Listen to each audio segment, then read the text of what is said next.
தென்னையில எலுமிச்சையும் போடலாம், சாத்துக்குடியும் போடலாம். எலுமிச்சை கூட முள் இருக்குன்னு சொல்லிட்டு கொஞ்சம் பயப்படுவாங்க. சாத்துக்குடியில முள் இருக்காது, நல்ல ரேட்டு போகும் கோடையில.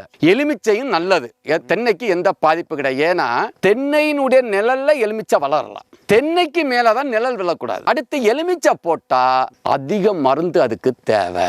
ஒவ்வொரு மாதமும் இந்த பிஞ்சு உதிராம இருக்கிறதுக்கு டெக் போர் டேங்குக்கு 50 ml சுண்ணாம்பு சத்து எலுமிச்சைக்கு அதிகமா தேவைப்படும். கண்டிப்பா எலுமிச்சைக்கு நீங்க வேப்பம் புண்ணாக்கு ஒரு 6 மாதத்துக்கு ஒருக்காவோ 4 மாதத்துக்கு ஒருக்காவோ ஒரு 100 கிராம் போட்டுக்கிட்டு பூம் பூஸ்டர் அந்த வேர் வளர்ச்சிக்கு ஒரு 5 கிராம் இப்படி பண்ணும் போது உங்களுக்கு அந்த பிரச்சனைகள் எலுமிச்சை இந்த மண்ணுக்கன்னா நல்லா வரும். இத மாதிரி நம்ம பாலாஜி ரக எலுமிச்சை கண்டுகள் தேவைப்படுறவங்க நம்ம பசுமை பூமியுடைய அணுகுனா இங்க பாருங்க, கண்டிப்பா இதுல ஒரு 5000-10,000 ரூபாய்க்குள்ள காய்களுக்குள்ள வருமானம் இதுல இருக்கு.